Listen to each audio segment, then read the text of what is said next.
بسم الله الرحمن الرحيم. الحمد لله نحمده ونستعينه ونستغفره ونعوذ بالله من شرور أنفسنا ومن سيئات أعمالنا. من يهده الله فلا مضل له ومن يضلله فلا هادي له. ونشهد أن لا إله إلا الله ونشهد أن سيدنا ومولانا محمدا عبده ورسوله صلى الله تعالى عليه وعلى آله وصحبه أجمعين. أما بعد فأعوذ بالله من الشيطان الرجيم. بسم الله الرحمن الرحيم. ومن يرغب عن ملة إبراهيم إلا من سفه نفسه وَلَقَدِ اصْطَفَيْنَاهُ فِي الدُّنْيَا وَإِنَّهُ فِي الْآخِرَةِ لَمِنَ الصَّالِحِينَ. صدق اللہ مولانا العظیم.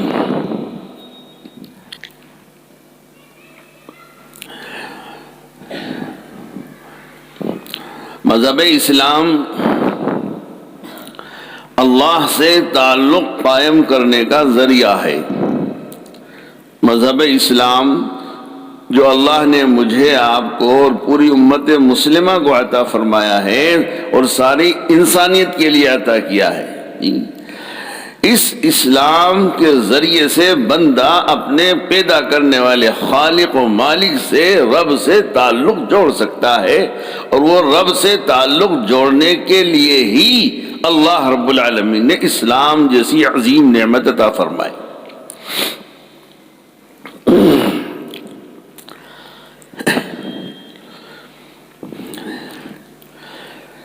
اس دنیا میں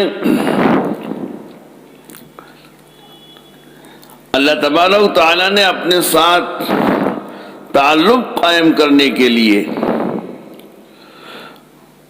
قرآن اور شریعت بیضا کی شکل میں اتاری ہے. اگر اس کے ساتھ کوئی جڑ جاتا ہے تو اس کو اللہ کا تعلق نصیب ہو جاتا ہے. اگر کوئی شخص اس اسلام سے جڑ جاتا ہے تو اس کو اللہ کا تعلق نصیب ہو جاتا ہے. اور اس تعلق سے ہمیں دنیا اور دنیا کی خوشگوار زندگی کیسے نصیب ہوگی؟ تو وہ اولیاء اللہ اور بزرگوں کی زندگی دیکھ کر آدمی محسوس کر سکتا ہے. اللہ تبارک و تعالیٰ نے اپنے ساتھ تعلق قائم کرنے کے لیے اس دنیا میں جو رسی قرآن اور شریعت کی شکل میں اتاری ہے، اگر اس کے ساتھ کوئی جڑ جاتا ہے تو اس کو اللہ کا تعلق نصیب ہو جاتا ہے. اب آپ یا کوئی بندہ سوچے کہ جڑا تو ہوں، میں اسلام پر ایمان تو لایا ہوں، مانتا تو ہوں، جی یہ نعمت کہ اللہ سے تعلق ہو جائے، یہ تب ہوگی جب کامل طور سے عملاً اسلام کو زندگی میں داخل کرے گا، اسلامی تعلیمات سے اپنی زندگی کو مزین کرے گا.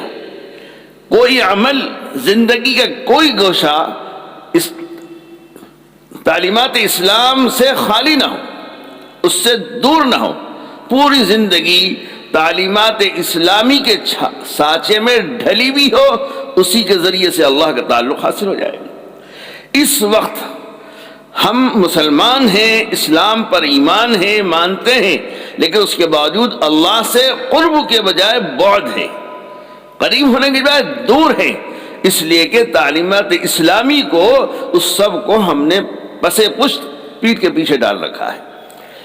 کر وہ رہے ہیں جو نفس کہتا ہے، کر وہ رہے ہیں جو نفس کہتا ہے، جو نفس چاہتا ہے، اس کی فرمائش کو، اس کی خواہش کو، اس کے حکم کو پورا کرتے ہیں. اس کے حکم کے اور اس کی چاہت کے پورا کرنے میں اللہ کا حکم ٹوٹ رہا ہے، نبی صلی اللہ علیہ وسلم کا طریقہ چھوٹ رہا ہے. کوئی احساس نہیں، کوئی پرواہ نہیں، پیشانی پر شل بھی نہیں آتا. جی تو اب اس حال میں ہو تو کہاں سے اللہ سے تعلق جڑے گا اسلام کے ذریعے سے جی، ورنہ ایسا کامل مکمل مذہب اللہ نے دیا کہ اس کے ذریعے سے آدمی ولایت پر پہنچ جاتا ہے، اس کو ولایت حاصل ہو جاتی ہے۔ اس وقت کوئی کہے کہ اسلام کسے کہتے ہیں، مسلمان کس کو کہتے ہیں، اسلام کس کو کہتے ہیں، تو مقولہ ہے کہ مسلمانی درگور اور اسلام در کتاب۔ مسلمانی درگور جو اصلی مسلمان تھے وہ تو سب قبرستان میں پہنچ گئے، قبروں میں پہنچ گئے، جن کی زندگی عملاً چلتا پھرتا اسلام تھی وہ تو سب قبروں میں پہنچ گئے۔ اور اب کوئی اسلام اور مسلمان کو جاننا چاہے کہ اسلام کیا چیز ہے، مسلمان کس کو کہتے ہیں، تو وہ کتابوں میں لکھا ہوا ہے، کتابوں میں لکھا ہوا ہے۔ اب دوسری اقوام اگر جاننا چاہیں تو کیا کتابوں کو پڑھیں گی؟ وہ کتابوں کو پڑھیں گی؟ پورا اسلام کاغذ پر لکھا ہوا ہے، حروف کی شکل میں، الفاظ کی شکل میں پورا اسلام کاغذ پر لکھا ہوا ہے۔ پورا قرآن کاغذ پر لکھا ہوا ہے حروف کی شکل میں۔ میری آپ کی زندگی قرآنی احکامات سے خالی ہے، فرمانے خداوندی سے خالی ہے، تو کوئی کیا سمجھے گا؟ جی، صحابہ کرام رضوان اللہ تعالی علیہم اجمعین کی زندگیاں، تابعین تبع تابعین کی زندگیاں، وہ چلتا پھرتا قرآن تھی، چلتا پھرتا اسلام تھی۔ کسی کو اسلام جاننا ہو، اسلام کی معلومات کرنی ہو تو پوچھ گچھ کی ضرورت نہیں تھی، پریکٹیکل زندگی سے، عملی زندگی سے اسلام کو سمجھ لیتے، اسلام کو سمجھ لیتے۔ صحابہ کرام رضوان اللہ تعالی علیہم اجمعین رسول اکرم صلی اللہ علیہ وسلم کے حجۃ الوداع کے بعد، جی آپ نے جب آخری حج مبارک کیا اپنی حیات کا، تو صحابہ کو جمع کر کے فرما، سب موجود تھے، 1.25 لاکھ تقریباً صحابہ موجود ہیں۔ آپ نے سب سے کہا، بتاؤ میں نے تم کو اللہ کے احکامات پہنچا دیے؟ هل بلغت؟ میں نے تم تک دین پہنچا دیا؟ تمام صحابہ کرام نے جی بیک وقت کہا کہ اے اللہ کے رسول، آپ نے پہنچایا ہی نہیں بلکہ حق ادا کر دیا۔ جب صحابہ نے یہ گواہی دی کہ آپ نے رسالت کا، نبوت کا حق ادا کر دیا، تو پھر حضرت رسول اکرم صلی اللہ علیہ وسلم نے آسمان کی طرف نگاہ اٹھا کر اور اپنی انگشت مبارک سے کہا، اللہم اشہد، اللہم اشہد، اللہم اشہد، اے اللہ تو گواہ رہی، یہ تیرے بندے گواہی دے رہے ہیں کہ میں نے رسالت اور نبوت کا حق ادا کر دیا۔ پھر اس کے بعد رسول اللہ صلی اللہ علیہ وسلم فرمایا کہ اب جو حاضر ہیں وہ غائب تک میری بات کو پہنچا دیں، جو حاضر ہیں وہ غائب تک میری بات کو پہنچا دیں۔ چنانچہ کتابوں میں آتا ہے کہ صحابہ اس ارشاد نبوی کو سن کر کے وہیں سے دنیا میں پھیل گئے، پوری دنیا میں پہنچ گئے، جی پوری دنیا کے اندر صحابہ پہنچ گئے۔ 1.25 لاکھ صحابہ میں سے کل 15,000 صحابہ کرام کی قبریں مکہ مکرمہ میں اور مدینہ منورہ میں ہیں، باقی 1,12,000 10,000 پوری دنیا میں پہنچ گئے۔ جی 10 ہجری میں نبی کریم صلی اللہ علیہ وسلم دنیا سے تشریف لے گئے، وفات ہو گیا، اور 21 ہجری میں 11ویں سال نبی صلی اللہ علیہ وسلم کی وفات کے 11ویں سال صحابہ کرام ہندوستان میں دعوت اسلام لے کر داخل ہو گئے، 21 ہجری میں۔ اور صحابہ کے آنے کے ہاتھ کی پرانی مسجد کیرلا کے علاقے میں بنی ہوئی، سب سے پہلی مسجد ہندوستان کی سرزمین پر 21 ہجری میں صحابہ کرام نے آ کر کے بنائی، اور بھی دوسرے مقامات پر ہے۔ تو 1,12,000 10,000 ساری دنیا میں پھیل گئے۔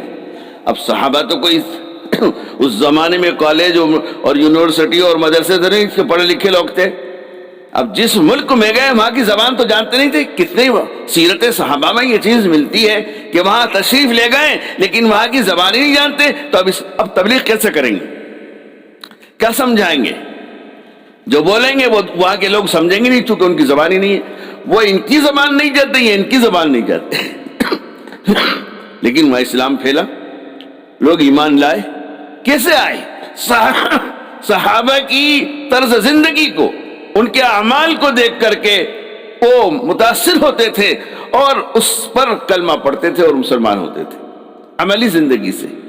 میرے عزیزوں, صحابہ کرام کی زندگی, تابعین کی زندگی, تبع تابعین کی زندگی, جی ان سب کی زندگیاں اور بعد والوں کی زندگی ایسے تھی کہ ان کو دیکھ کر کے اللہ یاد آ جاتا تھا, نبی کریم صلی اللہ علیہ وسلم یاد آ جایا کرتے تھے.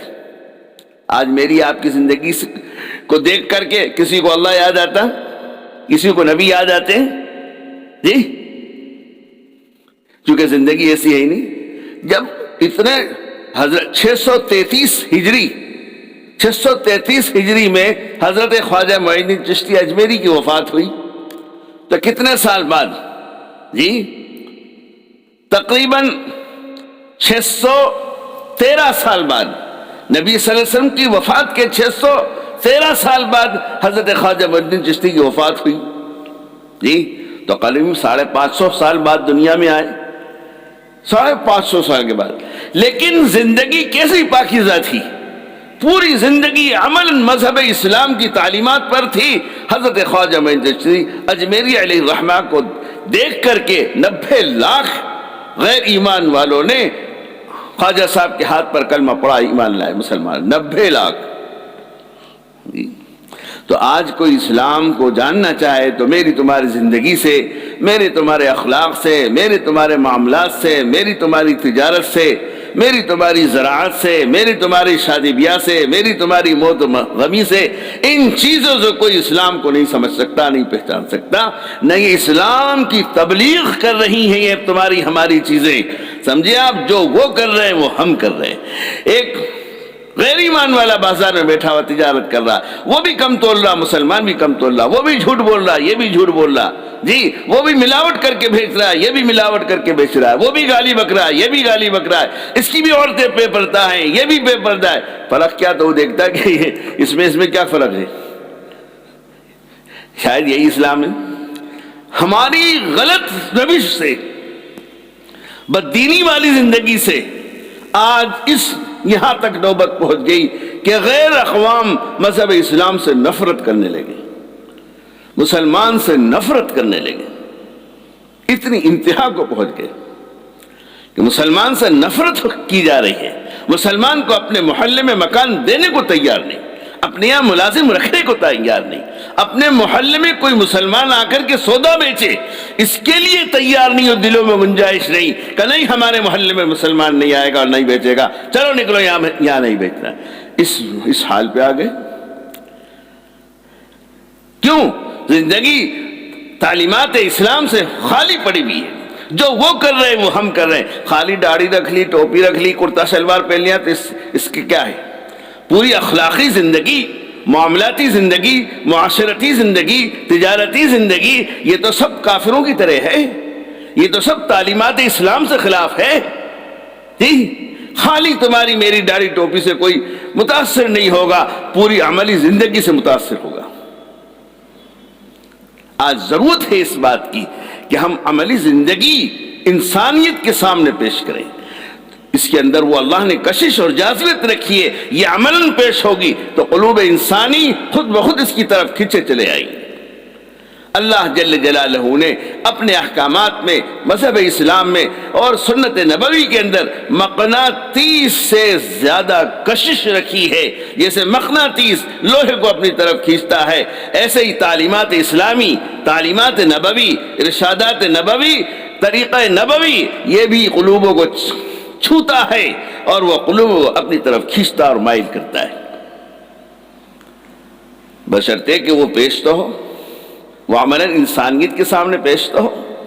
جی ہم نے بس یہ سمجھنا ایک بڑی تعداد تو امت مسلمہ کی جو جس کے چہرے سے پہچان نہیں سکتے کہ یہ مسلمان ہیں، جس کے لباس سے پہچان نہیں سکتے کہ یہ مسلمان ہیں، جس کے کاروبار سے پہچان نہیں سکتے. اب کچھ لوگ ہیں جنہوں نے توفیق خداوندی سے داڑھی رکھ لی ہے، ٹوپی رکھ لی ہے، کرتا پاجامہ پہن لیا، وہ مطمئن ہیں، خوش فہمی کا شکار ہیں. اللہ کا شکر ہے، دیکھو داڑھی بھی ہے، ٹوپی بھی ہے، کرتا پاجامہ پہنا ہوں، پینٹ شرٹ نہیں پہنتا ہوں، فلانا ڈھنگ کا سب، وہ اس پر مطمئن ہیں اور خوش فہمی کا شکار ہے کہ بس کافی ہے، پورا اسلام کا حق ادا کر دیا میں نے، پورا اسلام پر میں عمل پیرا ہوں، میں چاہے جھوٹ بولتا ہوں، چاہے حقوق اللہ ادا نہ کرتا ہوں، حقوق العباد نہ کرتا ہوں، سب کچھ گڑبڑ ہو، مطمئن خوش فہمی کا شکار ہے.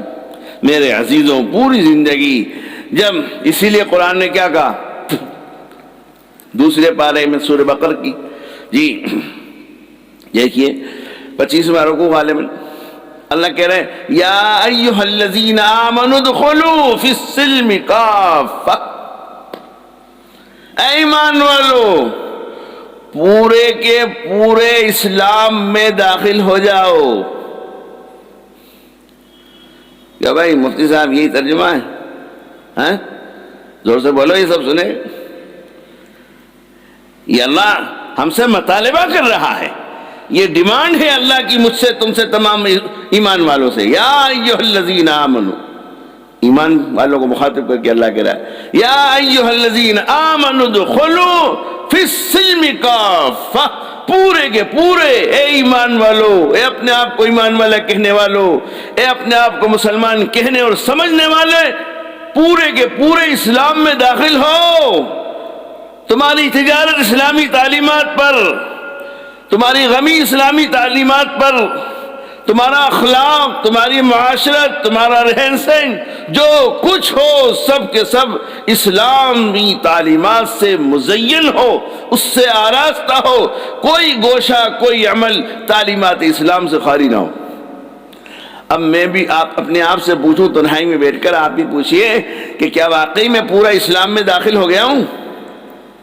دیکھو یہ بھی ایک باریکی کی بات ہے، نکتے کی. رب کریم کا کلام کیا فرمایا؟ اسلام میں پورے داخل ہو جاؤ. اسلام کو اپنے اندر داخل کر لو نہیں کہا، تم پورے گھس جاؤ، اس کے اندر داخل ہو جاؤ اسلام میں. ادخلوا فی السلم کافہ. جب اس دنیا میں جو ایمان والے پورے اسلام میں داخل تھے تو ساری دنیا میں حکمرانی کی، سب ان کے قدموں میں تھا. جب اس مسلمان نے اللہ کے اس حکم کی دھجیاں اڑائیں، اس کو پسے پشت ڈالا، اسلام میں پورا داخل نہیں ہوا، تو اب لوگ محلے میں داخل نہیں ہونے دے رہے، ملک میں داخل نہیں ہونے دے رہے، مکان میں داخل نہیں ہونے دے رہے، کہہ رہے ہیں اب اس ملک میں بھی نہیں رہنے دیں گے، یہاں سے بھی نکالیں گے. ہم نے ایسا غلط طریقہ زندگی انسانیت کے سامنے پیش کیا کہ وہ ہم سے نفرت اور بیزار ہو گئے. ورنہ ایک وقت تھا کہ کوئی کافر جی کہیں جا رہا ہے، اس کے پڑوس میں مسلمان ہیں، گھر میں جوان بچیاں ہیں جی، تو وہ اپنی جوان بچیوں کو مسلمان کے حوالے کر کے جاتا تھا کہ میں جا رہا ہوں ذرا باہر 2-4 دن کے لیے، یہ میری بچیاں آپ کے یہاں رہیں گی. وہ مسلمان کہا تھا بہت اچھا، مجھے خدمت کا موقع ملے گا. اس غیر ایمان والے کا یہ اعتماد تھا، یہ اس کا اعتقاد تھا کہ میری بچیوں کی عزت، عصمت، عفت اس مسلمان کے یہاں محفوظ رہے گی، دوسرے کے یہاں محفوظ نہیں رہ سکتی. مسلمان کی گواہی پر عدالت میں جج فیصلہ کر دیا کرتا تھا، جانتا تھا کہ مسلمان جھوٹ نہیں بولتا ہے. عدالت میں مسلمان کی شہادت پر، گواہی پر عدالت میں فیصلہ ہوتا تھا. اب کیا ہو رہا ہے؟ اب کیا ہو رہا ہے دیکھ لیجیے. اس لیے کہ ہم پورے اسلام میں داخل ہی نہیں، یہودیت ہم میں داخل، عیسائیت میں داخل جی، شرک میں داخل، کفر کفریت کے جو طور طریق ہیں اس میں ہم داخل، سب کچھ، لیکن نہیں ہیں تو ہم اسلام میں داخل نہیں۔ اس لیے یہ آفات اور یہ مصائب نے ہمیں گھیر رکھا ہے۔ ابھی کچھ سالوں پہلے، میری جوانی کی بات ہے جی، ایسا یہ جو اس وقت زہر افسانی ہے اور جو یہ حال ہے یہ نہیں تھا جی، میری جوانی کی بات ہے۔ بمبئی کیسا شہر ہے سب جانتے ہیں، مسلمان اکثر داڑھی ٹوپی والے، اکثر نمازی، وہ ٹیکسیاں چلاتے تھے۔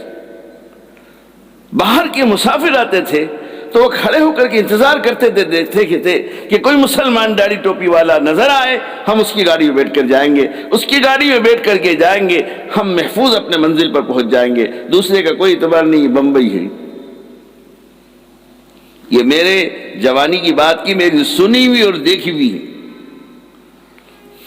ایک وہ وقت ہے مسلمان پر اتنا اعتماد کہ اس کی گاڑی میں بیٹھ کر جا رہے ہیں اور سمجھنے کہ محفوظ رہے گی ہماری عزت، ہمارا مال، ہماری جان۔ اور اب سودا بیچنے کی اجازت نہیں ہے، اس کو پسند نہیں کرے کہ ہمارے محلے میں آ کے سودا بیچے۔ ہم نے اپنے آپ کو اتنا بدتر بنائے۔ میرے والد صاحب رحمۃ اللہ علیہ کا وطن یو پی میں خرجہ، بلند شہر ضلع میں جی، وہاں پہ زمین کا جھگڑا تھا جی۔ مسلمان کہتے تھے کہ یہ ہماری مسجد کی جگہ ہے، اور غیر مسلم کہتے تھے ہماری مندر کی جگہ ہے۔ جھگڑا، مقدمہ چل رہا تھا۔ وہاں ایک اللہ کے نیک بندے تھے، عالم دین تھے جی۔ کئی تاریخیں ہو گئی، تاریخیں بڑھ رہی، ہو رہا۔ ایک دن ان غیر مسلموں نے عدالت میں کہا کہ حضرت، وہ جج سے کہا کہ صاحب یہ مسلمان جھوٹ بولتے ہیں، مسجد کی زمین نہیں ہے، ہماری زمین ہے، یہ مندر کی زمین۔ تو بھائی اپنے اپنے ثبوت پیش کرو۔ تو ان ہندو صاحبان نے کہا جج سے کہ یہاں پر ایک مسلمان ہے، عالم دین ہے، وہ اگر عدالت میں آ کر کے کہہ دے کہ یہ مسلمانوں کی جگہ ہے، ہندوؤں کی نہیں ہے مندر کی، تو ہم خوشی سے دے دیں گے، مقدمہ واپس لے لیں گے۔ اتنا بڑا اعتماد کی بات جج کے سامنے کی، تو جج نے کہ اچھا تو کہا ایسا کرو، ان کو یہاں لاؤ ہماری عدالت میں، یہاں آ کر وہ بیان دے دے۔ انگریزوں کا زمانہ تھا۔ اب وہ ہندو صاحبان مولانا کے پاس آئے اور کہا حضرت یہ ایسا ایسا قصہ ہے، عدالت میں پیشی ہے، آپ عدالت میں چل کر کے جو سچ بات ہے وہ بتا دیں۔ اللہ اکبر، اللہ اکبر۔ فرمانے لگے بھائی میں تو جاؤں گا نہیں عدالت، اس لیے کہ میں نے بہت اصرار کیا۔ تو پھر مولانا نے فرمایا کہ اچھا ایسا کرو، ایک بات پہ چلتا ہوں، عدالت میں جا کے پوچھ لو، میں جاؤں گا، بیان دے دوں گا، جو سچ ہے وہ کہہ دوں گا، لیکن جج کی طرف پیٹ کر کے بیان دوں گا، اس کی طرف منہ نہیں کروں گا تاکہ اس کا چہرہ نہ دیکھوں۔ تب وہ بیچارے کہ یہ تو بڑی عدالت کی توہین سب ہوگی، کون اس پر برداشت کرے گا؟ تو ان کا حضرت اگلی تاریخ پہ ہم جج صاحب سے معلوم کر لیں گے۔ تو کہا ٹھیک ہے۔ اب جب اگلی تاریخ ہے تو جج صاحب انہوں نے کہا بھائی تم وہ کہہ رہے تھے عالم صاحب کو؟ تو لوگوں نے کہا کہ ہاں عالم صاحب نے یہ کہا ہے کہ میں پیٹ کر کے جج صاحب کی طرف پیٹ کر کے بیان دوں گا، ان کی طرف چہرہ کر کے نہیں دوں گا۔ تو جج بھی جج میں بڑھ گیا، یہ بھی عجیب بات ہے۔ بہرحال سچائی تو سچائی ہوتی ہے۔ جج نے اس بات کو منظور کر لیا اور کہا ٹھیک ہے لے آؤ، میری طرف پیٹ کر کے نہ کرے، میری طرف پیٹ کر کے جو بیان دینا ان کو وہ بیان دے دیں۔ چنانچہ اگلی تاریخ پر لے کر کے گئے، جج صاحب کی طرف پیٹ کر کے کھڑے ہو گئے جی، اور بیان دیا یہ جو زمین کا جھگڑا ہے، مسلمان جھوٹ بولتے ہیں، یہ زمین مسجد کی مسلمانوں کی نہیں ہے، یہ زمین مندر کی ہے، ہندو صاحبان کی ہے۔ یہ کیا وقت؟ عدالت نے فیصلہ کر دیا کہ یہ مسلمانوں کی زمین نہیں ہے، ان ہندو صاحبان کی ہے، مندر کی زمین ان کو دے دی گئی، ہو گیا فائنل، کیس ختم۔ سچائی کے اندر میں کہا نا کیا تاثیر ہوتی ہے، قلب کھینچتا ہے۔ جب یہ سچ سامنے آیا، اللہ کے نبی نے جو فرمایا فَإِنَّ الصِّدْقَ يُنْجِي، سچائی تمام بھلائی اور خیر کی چابی ہے، تو وہیں عدالت میں جب فیصلہ جج نے سنا دیا اور ان کو سپرد حوالے کر دی زمین، تو اب ان ہندو صاحبان نے کہا حضرت جج صاحب آپ کا فیصلہ قانون کے مطابق ہو گیا، لیکن عالم صاحب نے جو سچائی کی بات کہی ہے، سچائی کی بات کہی ہے، جھوٹ سے اپنے آپ کو بچایا ہے، جھوٹ تھا تو قوم کا ساتھ نہیں دیا، اسلام کی تعلیمات پر عمل کیا اور سچ بولا، لہٰذا اب ہم تمام ہندو خوشی سے راضی خوشی یہ زمین مسلمانوں کو مسجد کے لیے دیتے ہیں۔ وہیں عدالت میں انہوں نے وہ سچ مسلمانوں کو دے دیا۔ دیکھا آپ نے، یہ ہے سچ کی قوت، یہ ہے سچائی کی تاثیر۔ ہم تم سمجھتے ہیں بیڑا غرق ہو جائے گا سچ بول دوں گا تو، جھوٹ جھوٹ جھوٹ جھوٹ۔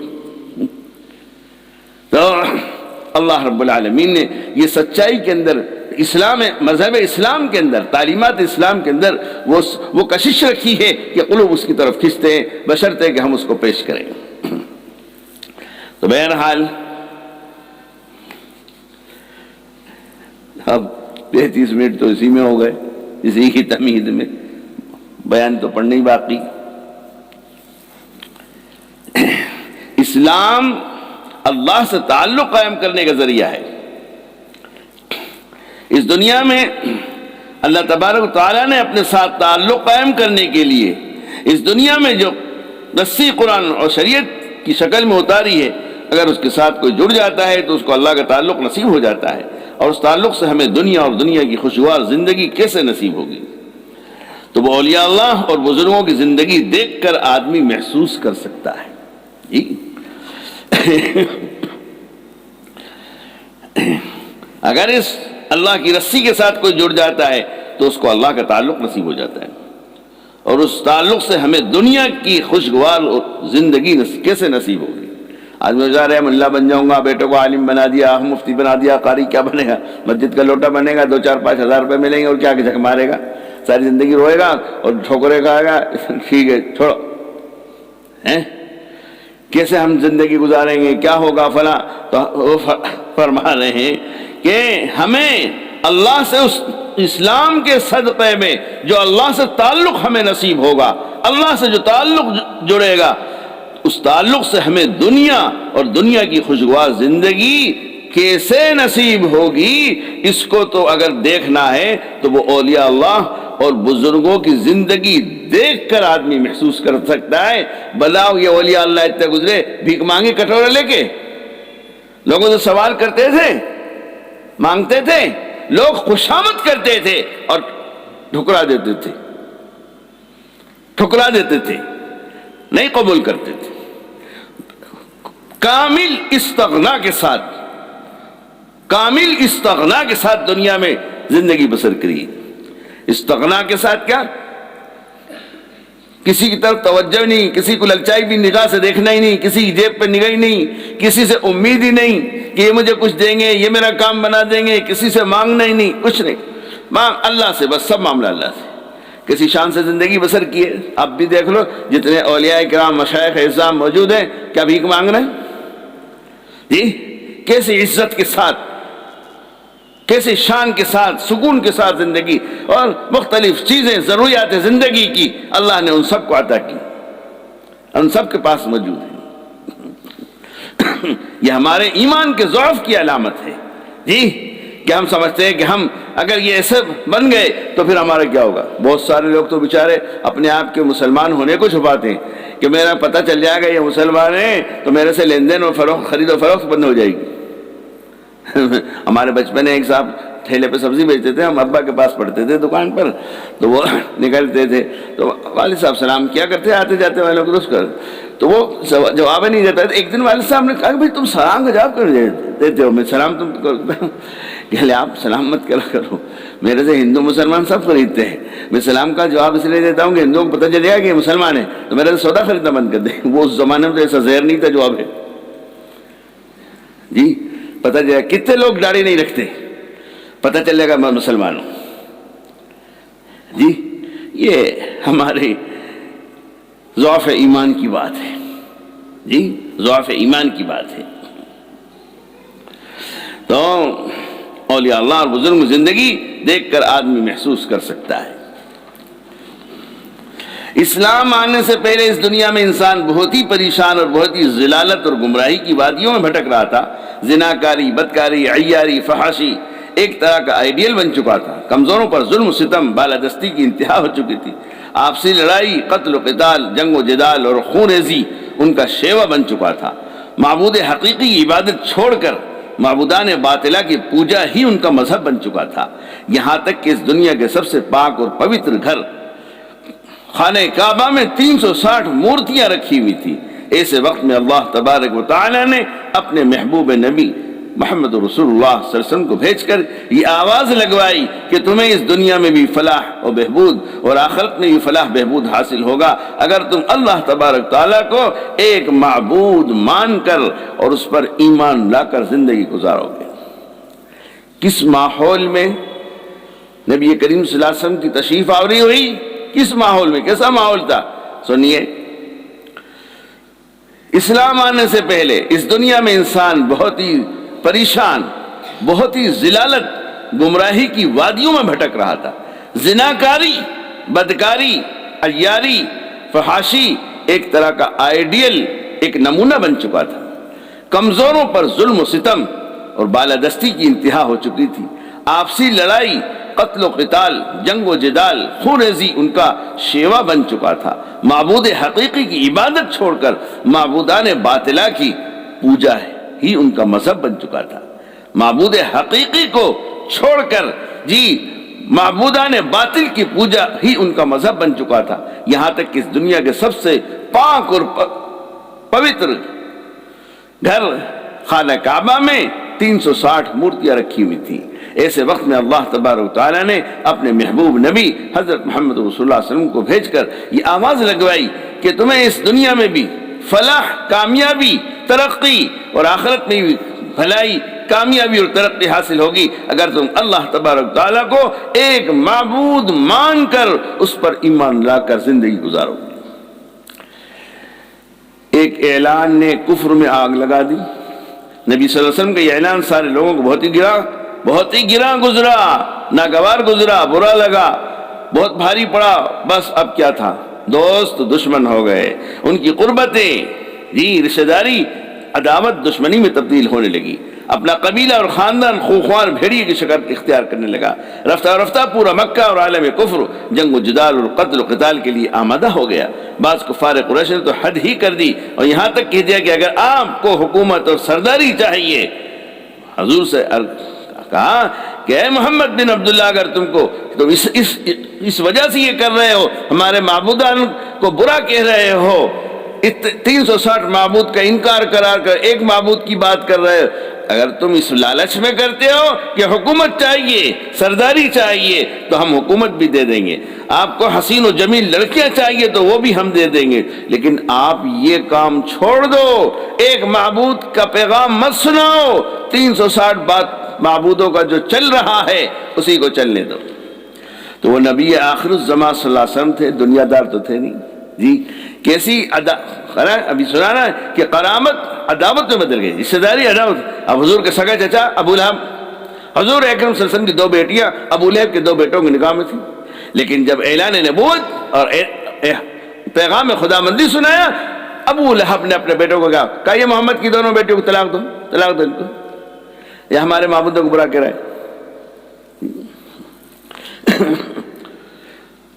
تو نبی آخر الزمان صلی اللہ علیہ وسلم تھے وہ دنیا دار نہ تھے, لیکن قربان جائیے عبداللہ کے لخت جگر, آمنہ کے نور نظر محمد رسول اللہ صلی اللہ علیہ وسلم پر کہ انہوں نے اپنے دوستوں کی دشمنی کو سینہ سے لگانا منظور کیا.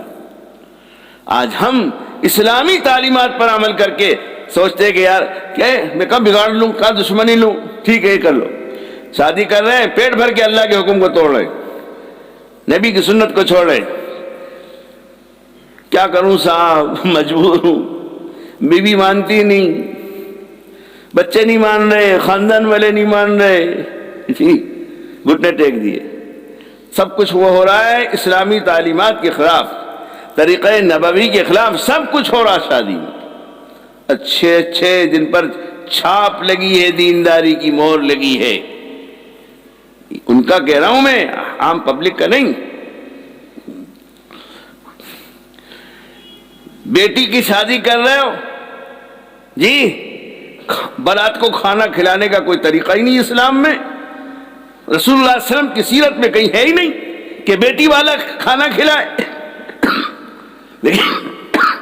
لیکن دیکھ لیجئے، اچھے اچھے نمازی، تہجد گزار، دیندار مولانا صاحب، بیٹی کی شادی ہو رہی ہے، کھانا کھلا رہے ہے ہی نہیں. نکاح ہو گیا، رخصت کرو جاؤ، ہاں بیٹے کی کرو، اللہ نے جتنی گنجائش دی، حیثیت دی ہے، ولیمہ کر دو. حضور نے کر کے دکھایا. لیکن آج پڑھا لکھا دیندار طبقہ بیٹی کی شادی پہ کھانا کھلا رہا ہے، کھانا کر رہا ہے، اور ہم شان سے جا رہے ہیں استینے چڑھا کے، گٹا گٹ اتار رہے ہیں. بائیکاٹ نہیں کرتے، کھڑے ہو کے کھانا ہو رہا. کیا صاحب، ابھی میرے پڑوسی تھے، ان کے شادی تھی، کہا نکاح آپ کو پڑھانا ہے. میں کہا ٹھیک ہے پڑھا دوں. اور وہ صبح کل سے ہی دعوت رہے گی، اور یہ میں نے کہا ہے کہ فلانی جگہ کیا بنا رہے ہو، کیا پکایا، اور استاد اس لیے میرے بے تکلف اس لیے پوچھ لیا. تو کہ وہ بفر رکھا ہے، کیا بفر رکھا ہے، کیا ترجمہ اس کا؟ کھڑے ہو کر جانوروں کی طرح کھانا. اسلامی تہذیب کو، طریقہ نبوی کو چھوڑ کر کے چلتے پھرتے گائے ڈھوروں کی طرح، بکرا بکری کی طرح، اس ٹیبل پہ چلے جاؤ، یہاں سے لے لیا 2 چمچ، اس ٹیبل پہ چلے جاؤ، وہاں سے لے لیا 2 چمچ، وہاں کھڑے ہو کے کھا لیا، پھر وہاں سے وہاں کھڑے ہو کے کھا لیا. کبھی جیسے بکرا بکری، گائے بھینس ڈھور، یہ گھاس اچھا لگا، یہ درخت اچھا لگا، وہاں منہ مارا، ادھر سے ہٹ گئی طبیعت تو آگے بڑھا، وہاں منہ مارا، وہاں سے ہٹ گیا تو وہاں منہ مارا. اس طرح پیٹ بھرتا ہے وہ. اب یہ اشرف المخلوقات جو اپنے آپ کو سمجھ رہا ہے، یہ حضرت انسان اس جانور کی نقل کر رہا ہے. اسی لیے اللہ نے کہا انہم الا کالانعام بل ہم اضل سبیلا، کہ یہ تو اتنا نکما ہوا کہ چوپایوں سے بھی بدتر ہو گیا. تو کہہ لے ابا بفر رکھا ہے. میں نے کہا اچھا، میں نے کہا قطعاً نہیں آؤں گا. اب قریبی تعلق تھا پورے گھر کی. میں نے کہا ایک بھی نہیں آئے گا، کسی کو بھیجوں گا بھی نہیں، اچھی طرح نکاح پڑھا دوں گا، وہ بھی میں نے وعدہ کر لیا ہے، تو نکاح پڑھا دوں گا، نہ ہی آؤں گا نہ گھر سے کوئی فرد آئے گا. نہیں بھیجا کسی کو، روٹ گئے، ناراض ہو گئے. ہوا کرو، اللہ کو راضی کریں گے تمہیں راضی کریں گے جی. تو یہ کتنی چیزوں میں ہمارا یہ حال ہے جی. نبی کریم صلی اللہ علیہ وسلم کے زمانے، اس کے بعد کے زمانے میں یہ سنت کیا جی. یہ لڑکی سے نکاح ہوا نا، یہ اب شوہر کو، اپنے آپ کو شوہر کو حوالے کرے گی، اپنے آپ کو شوہر کے سپرد کرے گی. اپنی عزت، اپنی عفت، اپنی پاک دامنی کو جو 18 سال 19 سال 20 سال 17 سال کی عمر تک اس نے بچا بچا کر محفوظ کر کے رکھا تھا، اپنی یہ عزت کو، اپنی عصمت کو، اپنی عفت کو، اپنی پاک دامنی کو اس شوہر کے حوالے کرے گی. کیا ہے اس کا حق؟ سنت نبوی کا. اس لیے مہر مقرر کیا ہے تو کہا مہر اس کو دیو نغد، اور پھر اس کو چھو جی، پھر اس کو چھو، پھر مہر دو نغد. اب کیا رواج ہے جی؟ 90% سے بھی زیادہ کہوں گا تو غلط نہیں ہوگا. میں جب مجھے کئی بعض لوگ اصرار کرتے نکاح پڑھا لیتے تو میں بلا تکلف پوچھتا ہوں. جب وہ فارم بھرتا ہوں آتا ہے مسئلہ تو میں کہتا ہوں ادھار کے نقد. تو وہ 2 کالم لیتے ہیں نکاح کے فارم پہ، قاضی صاحب جواتے معجل مؤجل، معجل نقد، مؤجل ادھار. تو بیچارے اکثریت صاحب ادھار، تو میں بلا تکلف کہہ دیتا ہوں، برا لگے لگے، نہیں بولیں گے تو پتہ کیسے چلے گا؟ اللہ کیا پکڑ لو گے تم ہمیں کہ انہوں نے کہا ہی نہیں تھا؟ میں نے کہا پوری شادی کا خرچ نقد، کرانے کا سامان نقد، ٹینٹ والے کا سامان نقد، بازار سے برتن خریدے نقد، کپڑا خریدا نقد، پتائی کا سامان خریدا نقد، جو خریدا سب نقد نقد نقد نقد۔ سب سے خرید دے بازار میں اور کہتے ارے دے دیں گے یار ادھار ہے، کیا مر رہے ہیں ابھی، دے دیں گے۔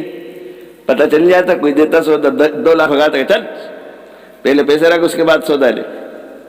وہ لڑکی جس نے اپنی اتنی عمر کے اندر اپنی عزت اور عفت کو، پاک دامنی کو محفوظ رکھا، اس میں خیانت نہیں کی، اس میں دھبا نہیں لگنے دیا، وہ اپنے آپ کو حوالے کر رہی ہے اور اس کا جو حق ہے کہتا دے دوں گا زندگی میں کبھی بھی ادھار۔ یہ عوام کی بات نہیں کر رہا، ہاں جن پہ ٹھپے لگے ہوئے ہیں دینداری کے قائدانہ، یہ ان کے یہاں پر یہ رونا ہے، عوام کی بات نہیں، عوام تو جانتے نہیں۔ یہ رواج ہے ہمارے، اس لیے میں کہتا ہوں جب نکاح کی مجلس میں جانا ہوتا ہے جی تو میں کہتا ہوں اس بدعت کو ختم کرو، اس رسم کو ختم کرو، شادی کے خرچے کم کرو اور مہر نقد دو، مہر نقد دو۔ اب وہ سوچتا ہے دے دیں گے یار، علماء فرماتے ہیں وہ اب کا 2 لاکھ روپے نہیں، اب وہ انکم ہی نہیں، وہ کہتا کرو یار کون دیتا ہے، ابھی تو لڑکی لینی ہے، ہاں دیں گے، منظور ہے مہر 2 لاکھ 2.5 لاکھ، ہاں منظور صاحب، دیکھی جائے گی۔ خدا نہ خواستہ میں نے سنا علماء سے کہ اگر اس وقت اس کی دینے کی نیت نہیں ہے مہر کی تو اب یہ زندگی بھی حرام کاری کرے گا، حرام کاری اگر دینے کی نیت نہیں، اور پھر دیتے بھی نہیں، سب پیار محبت سے گزرتا ہے تو کوئی خیال ہی نہیں آتا کہ ان کو دے دو، جیتے جی دے دو مہر۔ طلاق کی نوبت ہے جب یاد آتا ہے وہ کہتی لا میرا مہر دو، اور جب پیار محبت سے گزر رہا ہے تو کوئی خیال ہی نہیں ہوتا کہ مہر دینا، اور میاں چل دیے اسی حال میں دنیا سے انتقال ہو گیا، تو اب خاندان کی بڑی بوڑھیوں کو خیال ہوتا ہے کہ مہر کا لین دین تو ہوا نہیں ہے، اب معاف کراؤ۔ تو اب جنازہ رکھا ہوا ہے، غسل کفن کے بعد رکھا ہے، اب بیوی کو پکڑ کے لاتے ہیں، اب وہ تو اس پہ تو ایک پہاڑ غم کا ٹوٹا ہے، رو رہی ہے بیچاری، بدحال ہے، اس کو پکڑ کے رکھا۔ اب وہ بڈھی عورتیں خاندان کی مہر معاف کر دے، بول بول بول مجھ سے بول، اسے 3 بار کھلوا دے مہر معاف کر دے۔ اب اللہ ہی جانے وہ معاف ہوگا کہ نہیں ہوگا، ہوا کہ نہیں، یہ تو دل کا حال تو اللہ ہی جانتا ہے۔ لیکن میں یہ کہتا ہوں کہ یہ جو پکڑ کے لا کے اس کو جنازے کے پاس کھڑے ہو کے اس کے شوہر کا جنازہ رکھا ہوا ہے، اگر معاف کر دے، بتاؤ کوئی ہے ایسی سورما بہادر عورت جو کہ نہیں کرتی؟ ان نے زندگی میں کیوں نہیں میرے سے معاملہ صاف کرا، میں نہیں کروں گی۔ کوئی اللہ کی بندی کر سکتی ہے ایسی حرکت؟ اگر کوئی میری جیسی بے غیرت ہو اور وہ کرے تو وہیں جھوم جائیں گی، سب کچوبر بنا دیں گے، زندگی مار ڈالیں گے، ظالم کھا گئی تو ہمارے بیٹے کو، ہمارے بھائی کو ڈاکن، اور اب بھی مہر معاف نہیں کر رہی ہے، نکالو اس کو لات مار کے۔ تو وہ بیچاری رو رہی ہے، بدحال ہے، اس کا دنیا لٹ گئی ہے، مستقبل میں اندھیرا اندھیرا اس کو نظر آ رہا ہے۔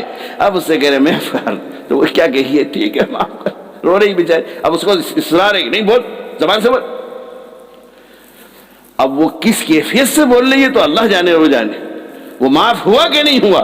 میاں حضرت تو لیٹ گئے، اب ہو گئے رخصت، انہوں نے زندگی میں صاف نہیں کرا تھا معاملہ، یا تو دے دیتے قسطوں میں دے دو بابا، اکٹھے نہیں دے سکتے تو میں تو کہتا ہوں قسطوں میں دے دو۔ تو یہ 40-50 سال کا زمانہ تو کم از کم گزرے گا ہی سے بیگم کے ساتھ، تو یہ 40-50 سال میں کیا یہ مہر ادا نہیں ہو سکتا؟ لیکن غفلت اور لاپرواہی ہماری نہیں کرتی، وہ جنازے کے پاس لا کھڑا کرا جائے گا، یہ نہیں ہے رواج میں، یہ رواج میں نہیں ہے۔ اس لیے میرے یہاں میری دونوں بیٹیوں کو ہوا، میں نے کسی کو کھانا نہیں کھلایا، برات کو ایسے میں نے کہا چائے پی لو گے شربت، بس سب نے مخالفت کی۔ دولہے کے خاندان والوں نے کیا ایسے نکمے پھکٹوں کو یہاں رشتہ کرا کے سالے ہاتھ بھی نہیں دھلا سکے، اور خطبہ نکاح میں نے خود بیٹی کا نکاح خطبہ پھر خود پڑھا، اور جب مہر کا مسئلہ آیا تو میں نے اس سے کہا داماد سے، میں نے کہا نقد دے، اور پورا نہیں دے سکتا تو کچھ دے، رسم ٹوٹے۔ دونوں بیٹیوں کے بارے ایک کو بھی کھانا نہیں کھلایا۔ بس جس کو کہتے ہیں اس میں عمل کریں۔ اب ہمارا عمل کا موقع ہے نا، میں کہتا ہوں میں پہلوان ہوں، ہو گئے، اب جب میدان میں اترو گے مد مقابل پہلوان آئے گا تبھی تو پتہ چلے گا کہ پہلوان کتنے بڑے ہیں۔ تو جب میرا مقابلہ پڑے گا اور میں اللہ کے حکم کو پورا کروں گا تب پتہ چلے گا کہ جو تقریر بیان کر رہا تھا اس پر کیا عمل کیا۔ نہیں تو ہنستے ہیں سر کے جا رہے، کیا کریں، مانتے ہی نہیں گھر والے، بیٹا بیٹی خاندان والے، میں مجبور ہو گیا۔ میں تو بہت چاہتا تھا کہ ایسا نہ کروں لیکن اب کیا کروں۔ ہلدی بھی لگی رہی ہے جی، آج کل تو عام ہوں بلا ہو گئی، کتوں کو ٹوک دیتا ہوں، میرے پاس کارڈ دینے آتے ہیں، اس میں لگا رسم ہلدی۔ ابے یہ تیرے باپ دادا کی یہ رسم کو کیوں لکھ رہا ہے؟ اس میں بے غیرت خدا کی نافرمانی کر رہا ہے، اسلامی تعلیمات کے خلاف کر کے یہ جتنے لوگوں کو 100 200 1000 500 کو کارڈ بانٹے گا، ان سب کو کیوں گواہ بنا رہا ہے کہ میں سنت نبوی کو ترک کیا ہے؟ جھک مارنا ہے، ہلدی لگانا چپ چاپ لگا لے، اس کی تشہیر کیوں کر رہا ہے؟ کیوں کارڈ میں چھپوا رہا ہے؟ لیکن ایسی بے غیرتی اور ڈھٹائی ہو گئی ہے کہ اس میں لکھتے ہیں رسم ہلدی، اور بے غیرتی دل کے فوٹو بناتے ہیں کارڈ پر، دو دل، ایک دل کے فوٹو پہ دلہن کا نام، ایک پہ دولہے کا نام۔ کیا کیا روئے بھائی، کس کو کہے، کہاں کہاں ہم نے تعلیمات نبوی کو پس پشت ڈالا ہے، نظر انداز کیا ہے۔ پھر آپ کو کہ بیٹوں کے ٹائم کیا جھک مارا تم نے جی؟ چاروں بیٹوں کا جب موقع آیا جی تو ان سے بھی کیا دیو، تو وہ تیسرے نمبر کا اس کا تو پورا ہی دے دیا، دو بڑے تھے ان کا آدھا دلوا، میں نے کہا آدھا دیو۔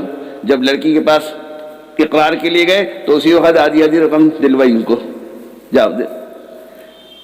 چوتھے کا ہوا تو 75% نکاح کے لیے بچی کے پاس جاتے وقت 12 نے دے دیے، 25 میں سے باقی رہے، اس پہ لکھ دیا عند طلب، اور میں نے کہا دیتے نہیں ہے، یہ میرا نہیں تھا فرض، لیکن خیر دے دیا میں نے، لیکن اب تم جانو، تم ذمہ دار ہو۔ تو جو ہم کہہ رہے ہیں اس پر عمل بھی کر کے امت کے سامنے نمونہ پیش کریں گے تو پتہ چلے گا کہ ہاں حضرت جو کہہ رہے ہیں اس پر عمل کتنا ہے۔ نہیں تو ہنس کے سر کھجا کے پیچھے جاؤ، کیا کرے، گھر والے مانتے ہی نہیں۔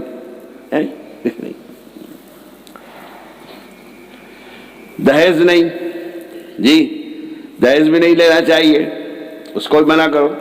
میرے یہاں زبیر کا رشتہ جب آیا تو اس کے سسر نے کہا کہ بھائی جہیز نہیں دوں گا، جہیز نہیں دوں گا، تو میرے کو دکھ ہی رہا تھا حالات کیسے ہیں۔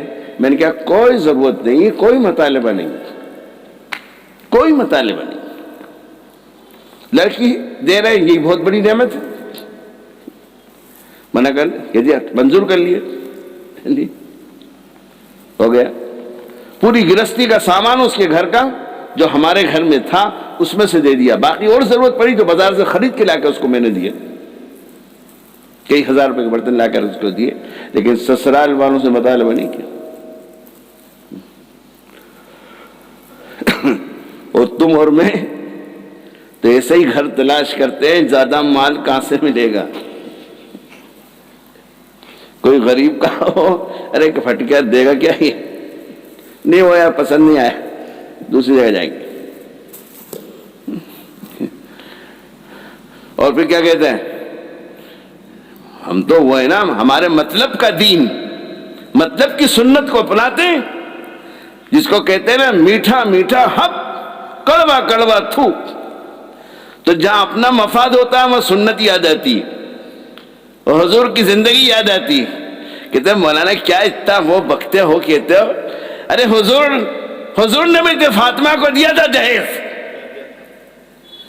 حضور نے بھی تو دیا فاطمہ کو جہیز، تو اب میں لے لیا ہوں تو کیا برا کر رہی ہوں 4 بیٹوں کا جہیز؟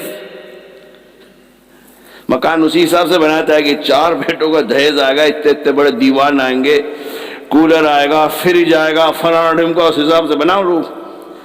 آپ اسی پلاننگ تیار ہے، ابھی شادی 10 سال 20 سال بعد ہوگی جی۔ اگر حضور حضرت فاطمہ کو دیا جی، اب جب یہاں اپنا مفاد ہے نا تو یہ دلیل پیش کرتا ہے، لیکن بیوقوف یہ نہیں معلوم 2 وجہ ہیں اس میں۔ حضرت فاطمہ کو جو جہیز نبی کریم صلی اللہ علیہ وسلم نے دیا، 2 باتیں ہیں، سن لو اچھی طرح، سنا دینا دوسروں کو بھی۔ ایک تو اس لیے دیا کہ حضرت علی کے ابا جان وفات پا چکے تھے، انتقال کر چکے تھے ابو طالب، حضرت علی چھوٹے تھے جی، تو رسول اللہ صلی اللہ علیہ وسلم نے حضرت علی کو اپنی کفالت میں لے لیا تھا، اپنے ذمے لے لیا تھا، ان کی پرورش، گھر میں رکھنا، کھانا پینا سب کچھ رسول اللہ صلی اللہ علیہ وسلم کے ذمے تھا۔ تو یوں سمجھو اپنے گھر میں ہی پرورش کیا، پالا، بڑا کیا، ان کا کوئی الگ سے گھر نہیں تھا جی، کوئی آمدنی کے راستے نہیں تھے، کچھ نہیں، وہی تھے۔ اب جیسے آپ ہی کسی کو گود لے لیں اور وہ اپنے ماں باپ کو چھوڑ کے وہیں آپ کے سب کچھ کر رہا سب، تو کیا ہوگا؟ آپ ہی ذمہ دار ہوں گے نا اس کے شادی بیاہ کرنے کے۔ تو اب حضرت علی کی تو یہ کنڈیشن تھی، اس لیے نبی کریم صلی اللہ علیہ وسلم نے حضرت علی کو جہیز دیا کہ اب یہ نیا گھر گرہستی ہوگی تو ضرورت زندگی کی تو چیزیں چاہیے۔ تو ایک تو یہ ہے کہ اس لیے دیا جی۔ اب اس سے اور بھاری وزندار بات سن لو، جب رشتہ طے ہو گیا، نکاح کا مسئلہ ہو گیا، تو حضرت علی سے نبی کریم صلی اللہ علیہ وسلم پوچھا، علی نکاح ہوگا، شادی ہوگی، کیا ہے تمہارے پاس؟ تو کہا یا رسول اللہ صلی اللہ علیہ وسلم میرے پاس تو کچھ نہیں ہے، یہ ایک زرع ہے، یہ ایک زرع ہے۔ کیا مطلب؟ یہ بچے نہیں سمجھیں گے زرع جی، جو آج کی دنیا میں bullet proof jacket, bullet proof car, water proof مکان جی، فائر پروف سب ہو رہا نا، کہ آگ اثر نہیں کرے، پانی اثر نہیں کرے، منتری صاحب، وزیر صاحب کی کار بلٹ پروف، گولی مارے تو اثر نہیں ہو۔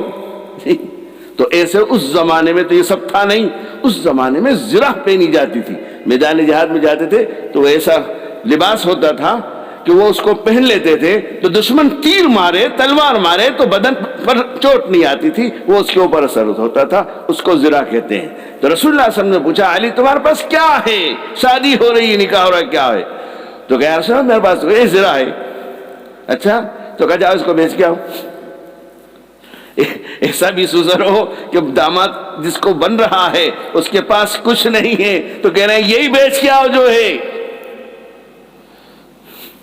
آج ایسا سوزر اگر ایسا داماد کو کہے تو کیا رکھ لے تیری بٹیا گھر میں گھر طے کر کے، پکٹے مجھے معلوم نہیں تھا، کرتا ہی نہیں تجھ سے رشتہ۔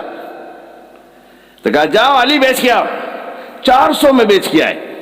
اب اسی پیسے سے نبی کریم صلی اللہ علیہ وسلم نے جس کو ہم کہتے ہیں نا جہیز دیا، وہ جو زرہ بیچ کر حضرت علی آئے اپنی ملکیت، اس پیسے سے نبی کریم صلی اللہ علیہ وسلم نے وہ سامان جو جہیز میں دیا وہ خرید کر کے دے دیا۔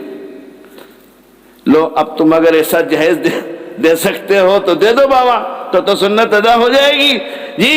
آپ کو یہ تو میری بے عزتی ہو جائے گی، تو ہی ہو جائے گی، کون کرے گا ایسا جی؟ اس لیے اس وقت کے حالات جو ہیں، اس وقت کے حالات یہ ہیں کہ یہ جہیز کی لعنت کو بھی ختم کرنا چاہیے۔ جہیز لڑکی والا بھی نہ دے اور لڑکا والا بھی نہ لے، لڑکی والا دوسرے نمبر پہ نہ دے۔ ہاں ابھی مولانا سفیان بیٹھے ہیں سامنے، ابھی ایک آدھ ہفتے بعد مسئلہ آ رہا ہے، مفتی بھی ہیں یہ، عامل بھی ہیں، پتہ چل جائے گا۔ جو کچھ پڑھا ہے سنا ہے کیا ہوتا ہے، سب دودھ کا دودھ پانی پانی ہوگا۔ تو اس کو ختم کریں۔ بہت ساری جوان بچیاں مسلمانوں کی اسی بنیاد پر بیٹھی ہیں، ان کی جوانیاں ختم ہو رہی ہیں، ان کے ماں باپ کے پاس دینے کو نہیں، بیچاروں کے پاس۔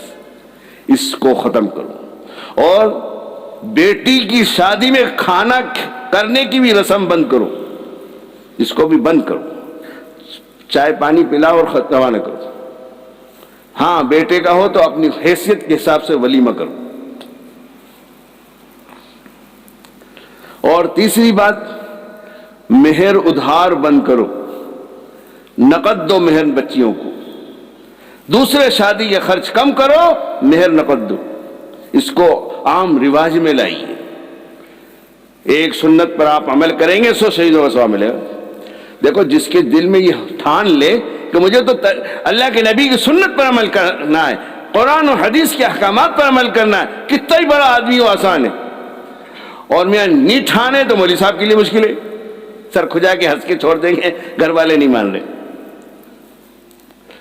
ہمارے پڑوس کے ملک کے صدر تھے جنرل ضیاء الحق رحمۃ اللہ علیہ جی، حضرت میرے پیر و مرشد حضرت شیخ الحدیث نور اللہ مرقدہ سے ان کا نسبت تھی، اسرائیل تعلق تھا، اور وزیر پاکستان کے بادشاہ تھے، صدر تھے۔ ان کی 2 بیٹیاں کی شادی کا مسئلہ آیا، تو چونکہ مزاج تھا ان کا دینداری کا اور علماء کے قدردان تھے، حضرت شیخ کا فیض تھا، تو ان کو یہ دل میں جذبہ ہوا کہ میری بیٹیوں کا خطبہ نکاح، اس وقت پاکستان میں جو بزرگ اللہ والے عارف باللہ تھے، حضرت تھانوی رحمۃ اللہ علیہ کے خلیفہ محترم تھے ڈاکٹر عبدالحی صاحب عارفی رحمۃ اللہ علیہ، تو ان کی تمنا یہ تھی صدر پاکستان کی کہ حضرت میری بیٹیوں کا خطبہ نکاح پڑھیں۔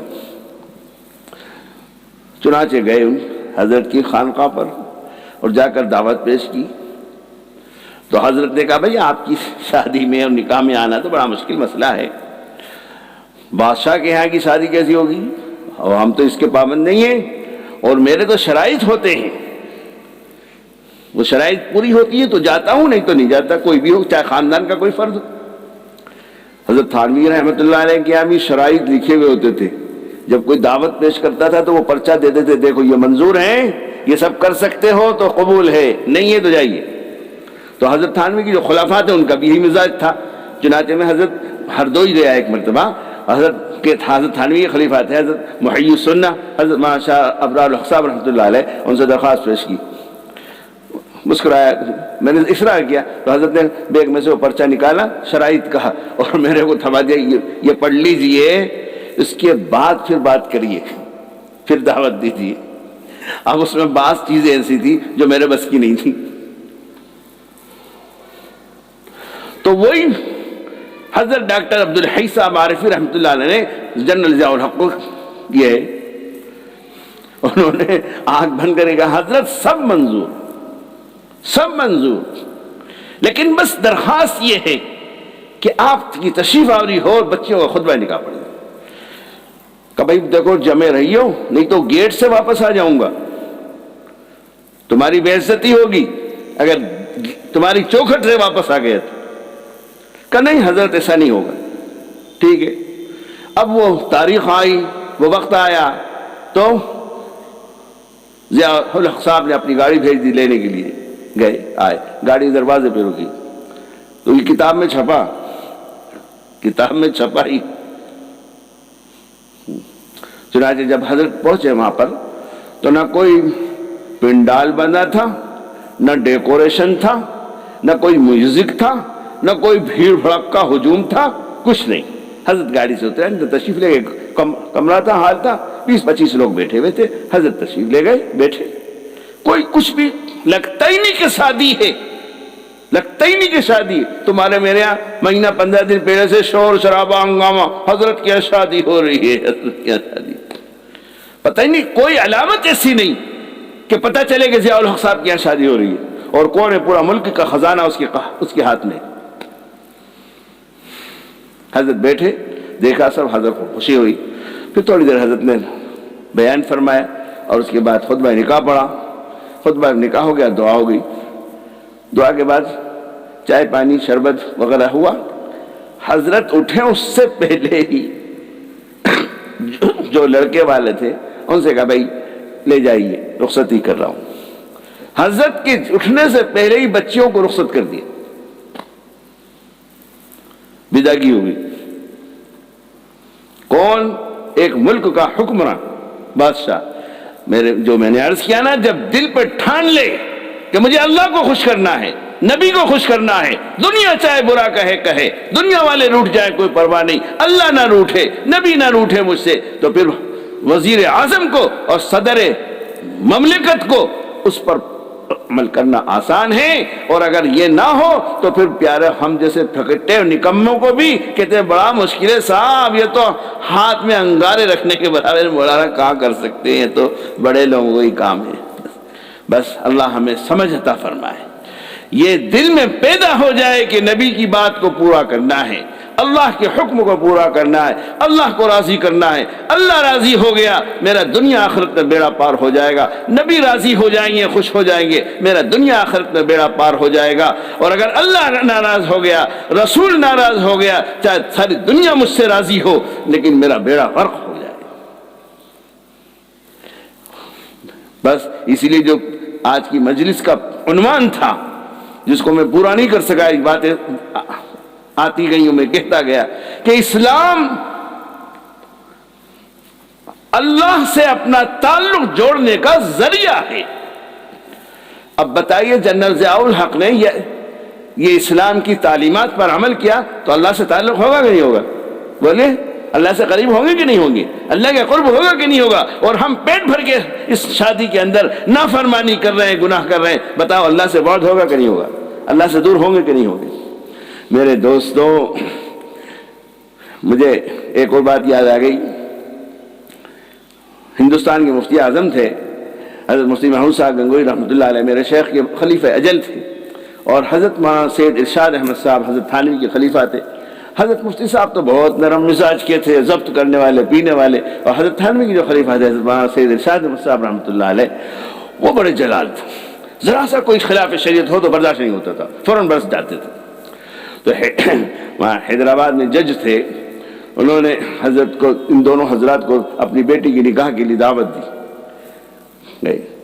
شرائط یہ حضرت جیسا بالکل ایسے ہی ہوگا، پہنچ گئے۔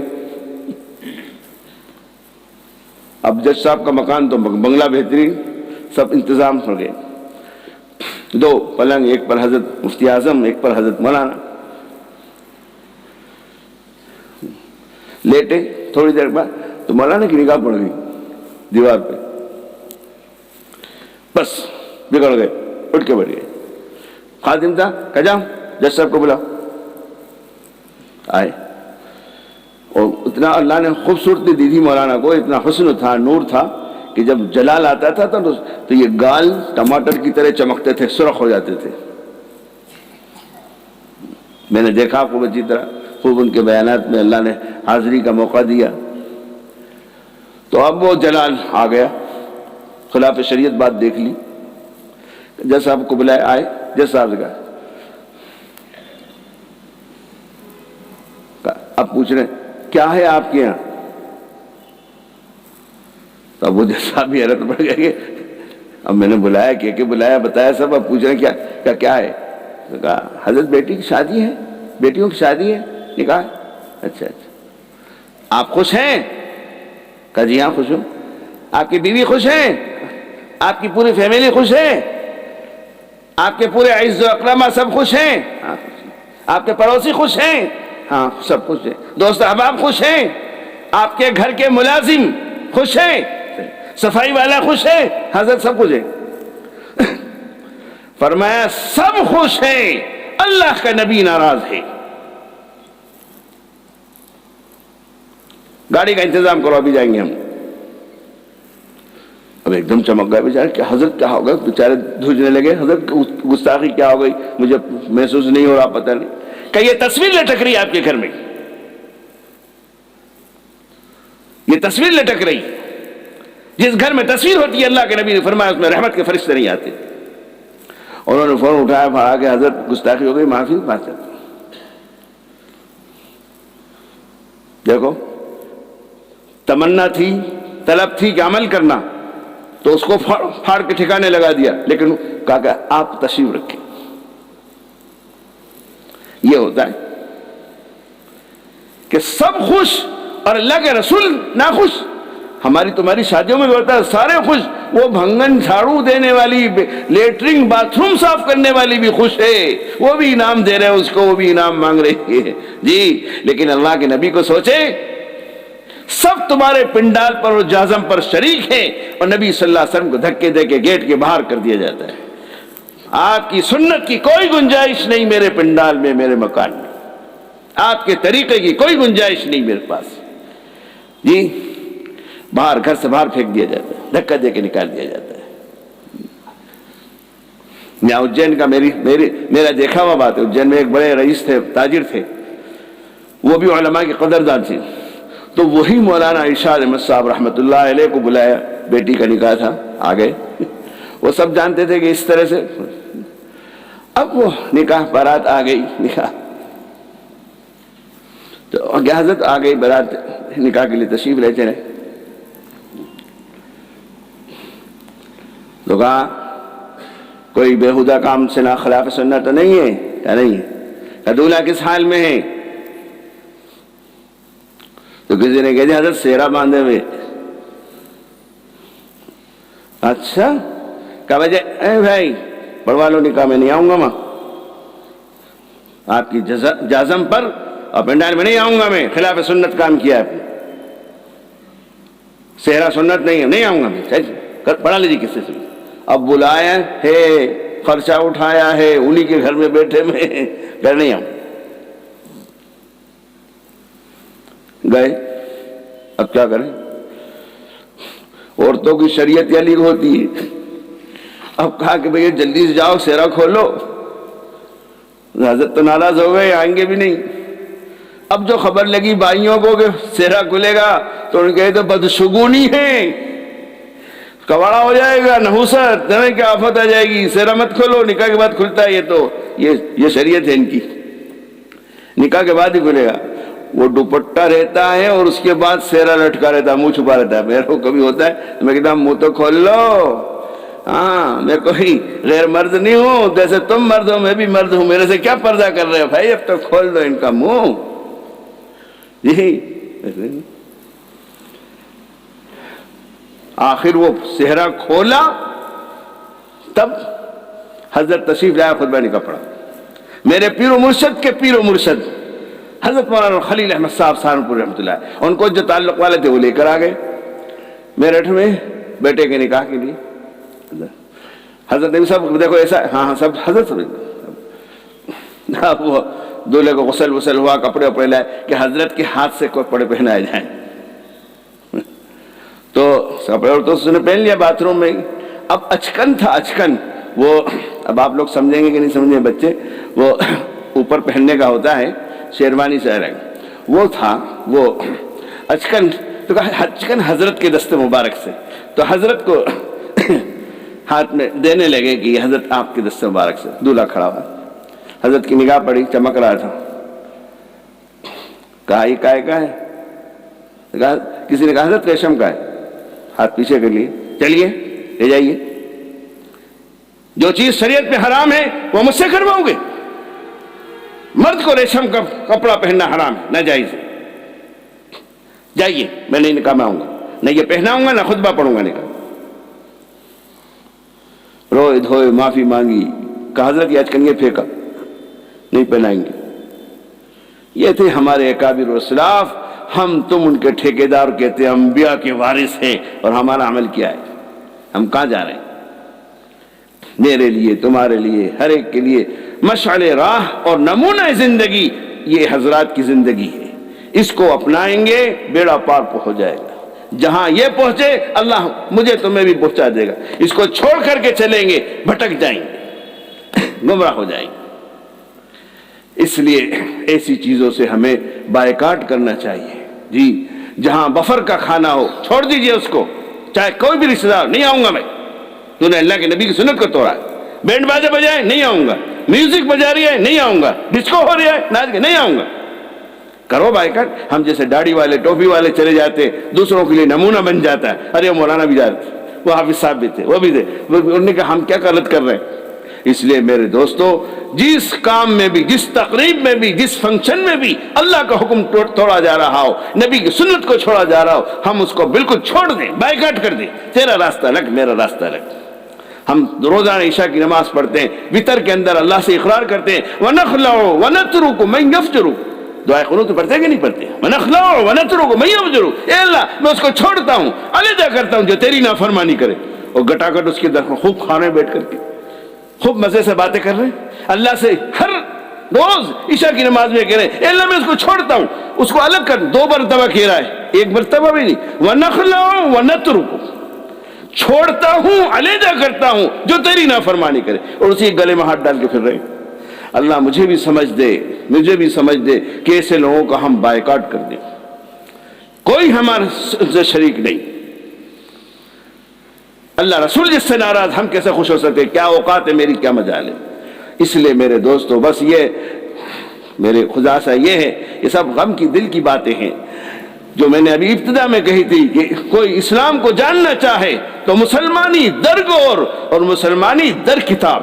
اصلی مسلمان جو تھے وہ تو قبروں میں پہنچ گئے, اب اسلام کہاں ہے؟ وہ کاغذ پر حروفوں پہ لکھا ہوا ہے, کتابوں میں لکھا ہوا ہے. ہماری زندگیاں, ہماری معاشرت, ہماری تجارت, ہماری شادی بیاہ, ہمارے غم, جو کچھ ہم صبح سے شام تک پوری 60-70 سال کی زندگی میں گزار رہے ہیں, کر رہے ہیں, اسلام سے خالی ہے, طریقہ نبوی سے خالی ہے. اس لیے ساری آفات ساری دنیا پر اور پوری امت مسلمہ پر منڈلا رہی. اللہ ہمیں توبہ کی توفیق عطا فرمائے اور غلط سے صحیح کی طرف ہم سب کے رخوں کو اللہ موڑ دے.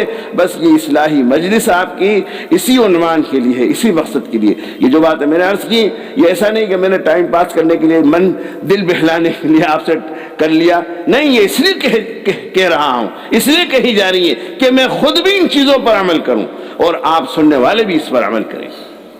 اس کو عمل, علامہ اقبال کا شعر ہے نا کہ عمل یہ خاکی اپنی فطرت میں نہ ناری ہے نہ نوری ہے. یہ خاکی اپنی فطرت میں نہ ناری ہے نہ نوری ہے. اس کی آگے کا یاد نہیں, بس اس کا ترجمہ اور خلاصہ یہ کہ جنت اور جہنم وہ انسان کے عمل پر, اس پر فیصلہ ہونا ہے. اللہ ہمیں سب سمجھ عطا فرمائے اور تعلیمات نبوی پر اور احکامات الہی پر مجھے آپ کو, ہر مسلمان کو عمل کرنے کے لیے ہماری طبیعتوں کو آمادہ کر دے. اور دل چاہے نہ چاہے, اللہ میری تمہاری پیشانیوں کو بال پکڑ کر کے اللہ اپنے احکامات پر اور طریقہ نبوی پر ہم سب کو چلا دے. ساری دنیا کے, پورے ملک کے حالات انشاءاللہ تب بدل جائیں گے. جو ہم سے نفرت کر رہے ہیں وہی ہمیں چھاتی سے لگائیں گے اور محبت کریں گے, پیار کریں گے. آج ہم نے اپنے نبی کی سیرت کو چھوڑ رکھا ہے, اس لیے ہم سے نفرت کی جا رہی ہے. اللہ ہمیں سمجھ عطا فرمائے. بسم اللہ الرحمن الرحیم. اللہم صلی علی سیدنا مولانا محمد وعلی آل سیدنا مولانا محمد وبارک وسلم. اللهم اجعلنا سامعين مطيعين واولياء مخلصين ورفقاء مصاحبين. اللهم توفنا مسلمين والحقنا بالصالحين غير خزايا ولا مفتونين ولا نادمين. اللهم اجعلنا سامعين مطيعين واولياء مخلصين ورفقاء مصاحبين. اللهم اغفر لنا وارحمنا, اللهم اغفر لنا وارحمنا وتب علينا انك انت التواب الرحيم. اللهم انا نسألك من خير ما سألك منه نبيك وحبيبك سيدنا محمد صلى الله عليه وسلم, ونعوذ بك من شر ما استعاذك منه نبيك وحبيبك سيدنا محمد صلى الله عليه وسلم, وأنت المستعان وعليك البلاغ, لا حول ولا قوة إلا بالله العلي العظيم. ربنا تقبل منا إنك أنت السميع العليم وتب علينا إنك أنت التواب الرحيم. سبحان الله وبحمده, سبحانك اللهم وبحمدك, نشهد أن لا إله إلا أنت, نستغفرك ونتوب إليك. صلى الله على النبي الكريم وبارك وسلم, وصلى الله تعالى على خير خلقه محمد وعلى آله وأصحابه وأهل بيته أجمعين برحمتك يا